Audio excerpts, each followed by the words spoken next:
Hey guys, welcome back to the channel where we are continuing our rewatch of Bang Dream Season 1, Episode 7. So we're currently in the middle of Saya's arc. Not much else to say, let's just get right into it. And so we're beginning in 3, 2, 1, play.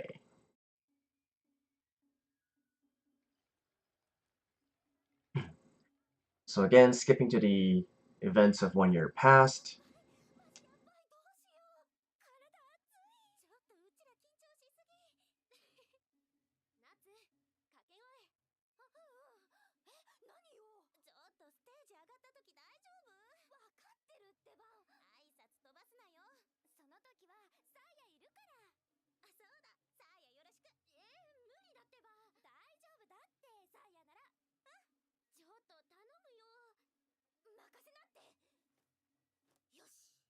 Again, the translations here, a bit iffy. Well, these definitely seem more like fan subs than an official translation.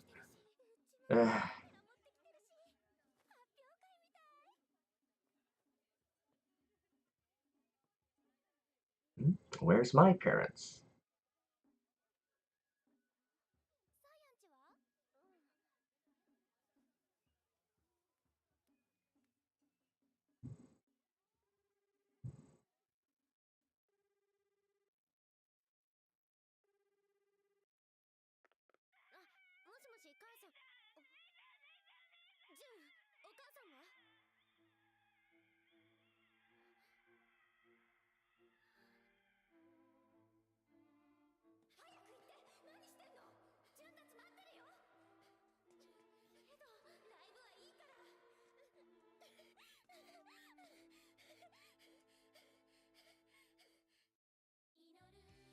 Mm.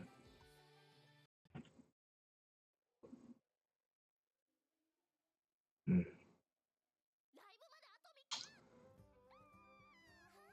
I have to say, though, like, not that her mom's condition is a laughing matter, but it's definitely, they definitely made it out to be a lot more serious than it actually was.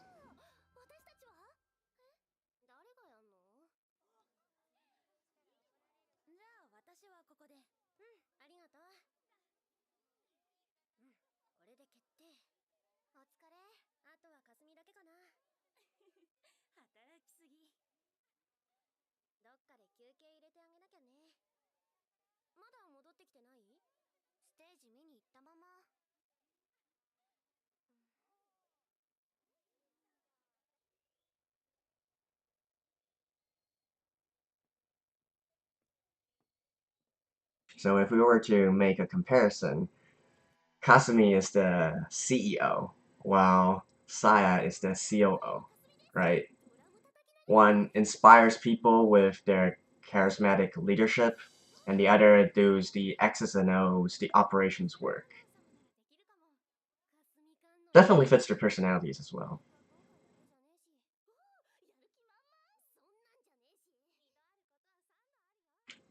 You know you want to be on the stage.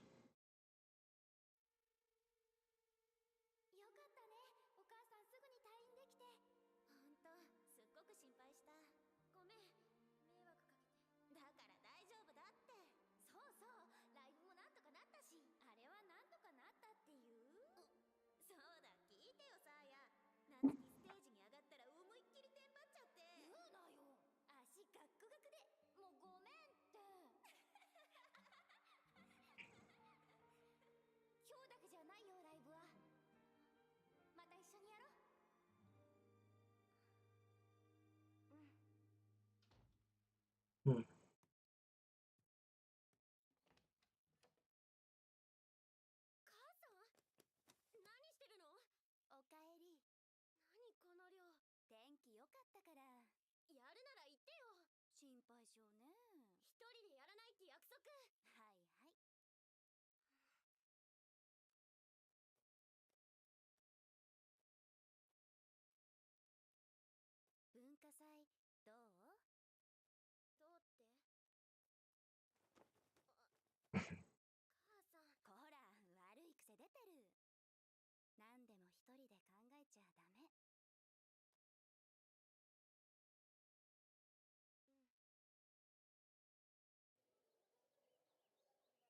But she still does that.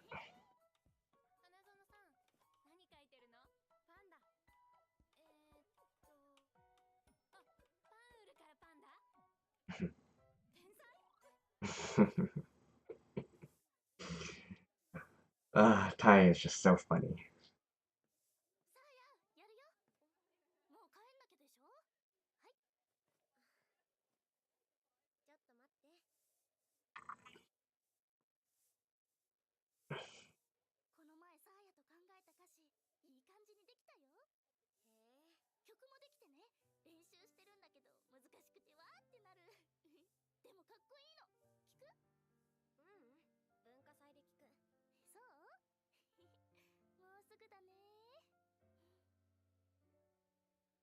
I wonder how much time is between a cultural festival and actually, the announcement of preparing for the culture festival and then actually preparing. Maybe 2 weeks? 3 weeks?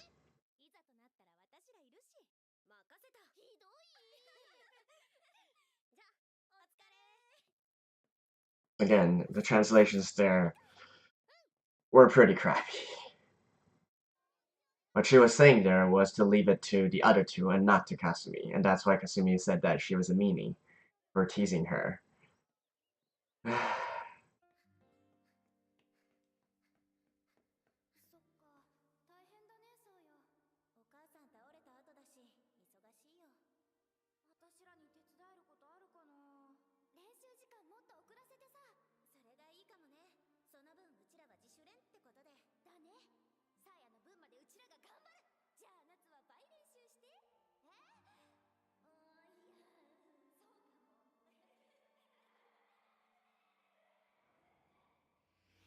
This whole problem definitely stemmed from her own, I guess, personality, because she's always the one taking care of others. I'm guessing that she doesn't want to be the one who's being taken care of.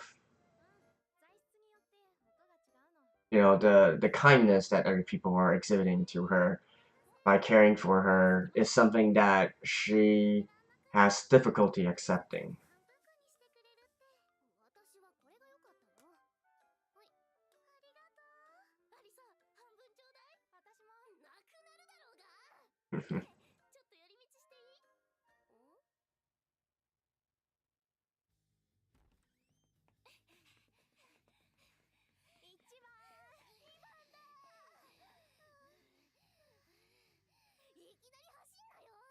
And here we have some foreshadowing of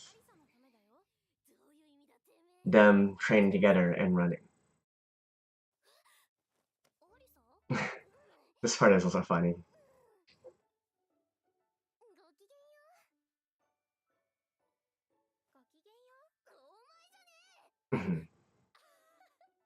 So this might be a translation issue, but anyways, it's kind of hard to, I guess, describe it into English. But basically, what happened here was Arisa decided to greet them using a very formal, very polite, very Oju-sama type of greeting. And so Tai was... Oh, by the way, this part is...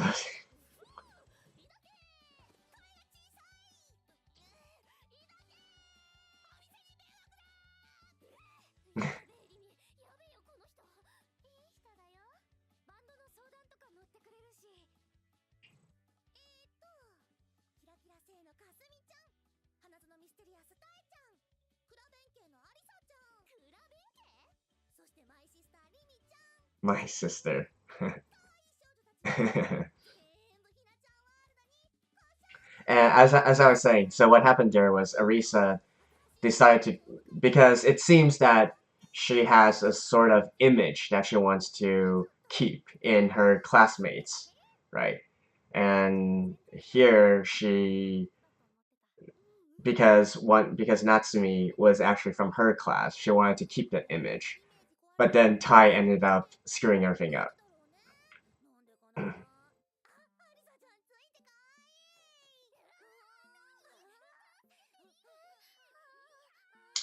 The funny thing is that is exactly how their voice actors would act in the real world.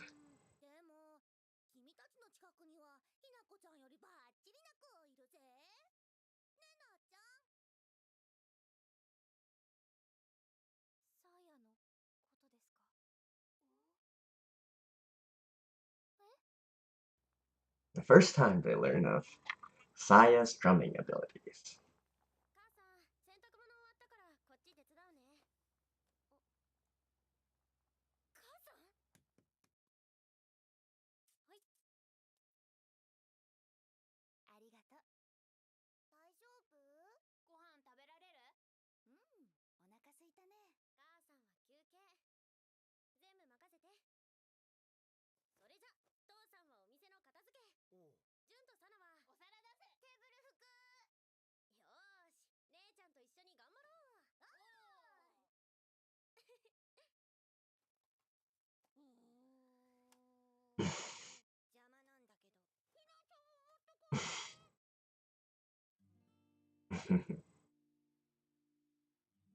Oh, I don't think I mentioned this in the previous episodes, but the members of Glitter Green, their voice actors actually are all of the same voice actors in another unit, another franchise called Milky Holmes. Detective Milky Holmes, I believe, which is also very popular in its own right. So at that time when it was announced that uh, there's going to be Glitter Green and the voice actors for it, everybody was like having a sort of freak out, right? Because their favorite characters from a previous franchise were all transported here into a band. And it's also very fitting that they are senpais to Poppin' Party, because in real life they are senpais to the Poppin' Party voice actors as well. So very nice parallels between the real world and the 2D world.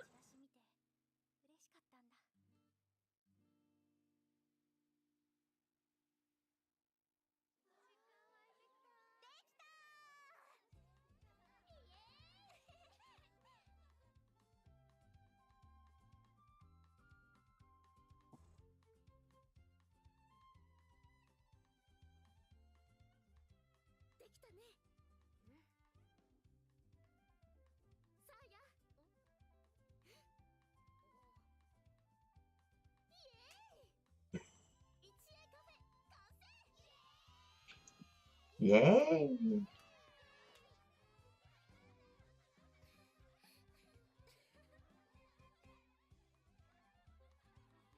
Hey, it's Eve.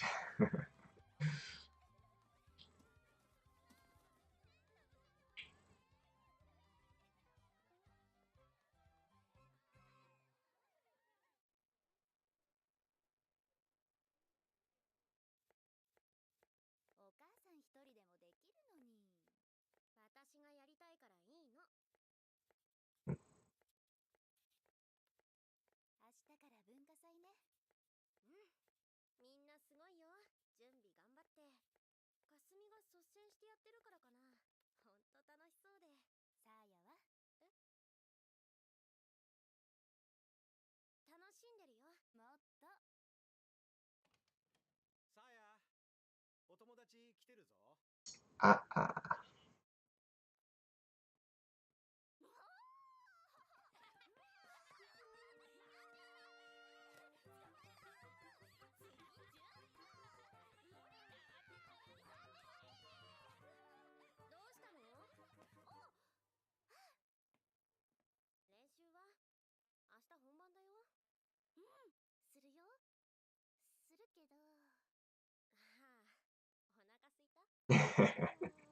So all her friends know that she likes to go around eating other people's foods.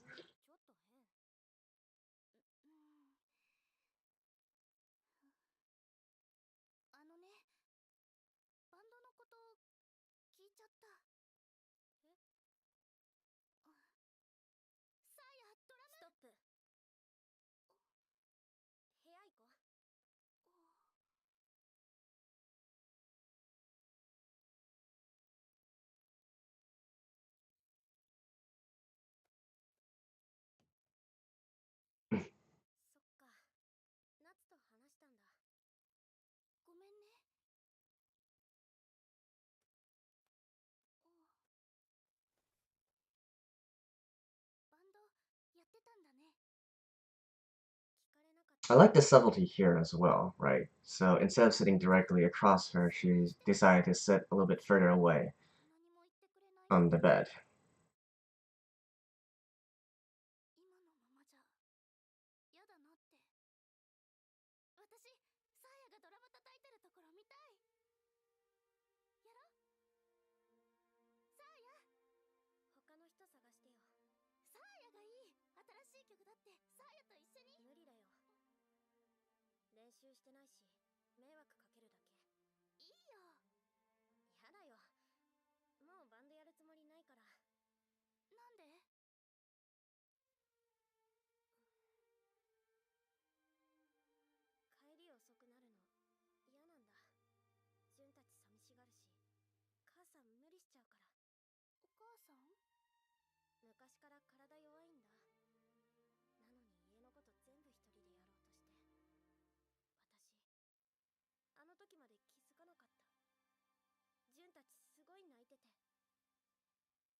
If this scene wasn't so emotional, it would be funny of her getting down on her knees like this.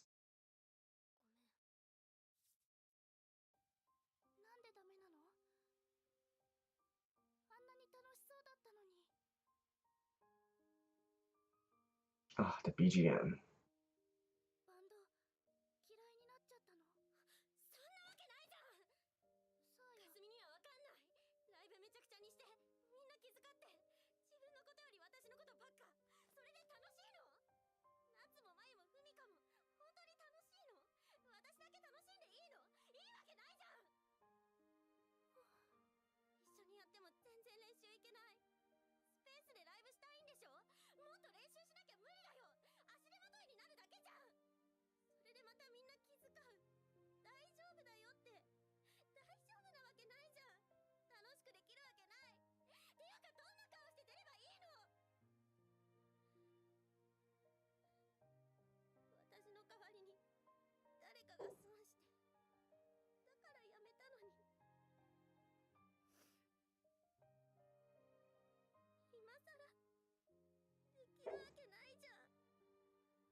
Yeah, they're not really fighting.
taking Saya's advice from the last episode. Just put your feelings and be straightforward with it. Into the lyrics.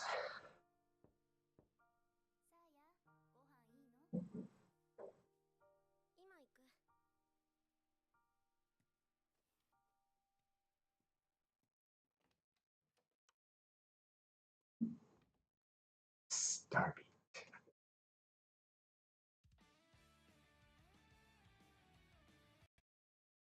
And so there we have it. That was episode 7. Definitely a more emotional episode, one of the most emotional episodes up there, along with the next one, and during the episode where Kasumi lost her voice, right? As I mentioned within the episode, I definitely feel like this is more of a problem of Saya's own personality rather than such a big problem in of itself, right? So her mom, Saya's mom, we know later on that her problem is actually anemia, right? And anemia is not that I'm saying it's any joking matter, right? It's definitely still a problem, but it's definitely not something that is uh, exactly life-threatening. It could be, but typically it's not. It's a pretty common disorder, blood disorder. So I definitely feel like part of it is Saya herself trying to take on everything. It's part of her personality, right? Because she's always been described as somebody who wants to be the big sister type and then take care of everybody, including her own parents. Um, and like she said herself, she doesn't want to be a burden to anybody else. She can accept other people's burdens, but she in turn doesn't want to be the person who is burdening someone else, others. So this is definitely more of a personality issue. I feel like there's definitely a way to balance between caring for your family who or a family member who has anemia and also playing in the band at the same time, right? Um, and definitely the way that she handled the matter with her former bandmates, Chispa, was not exactly um, a good example of how you should handle things. So that's why I really like how they resolve the whole situation in the next episode, right? And I also love that how in the end they made it so all the band members came together to essentially get Saya, right? It wasn't just a Kasumi one person show. Definitely it gives you more of a hey, we are a band, we're a group of people, we bond together, that type of feeling. Um, so again, it's leading directly to episode 8, so I'm gonna hurry up and jump to the next one, and hopefully I can finish this Saya's arc before I go on vacation myself. So anyways, I'll see you guys right in the next episode, so stay tuned.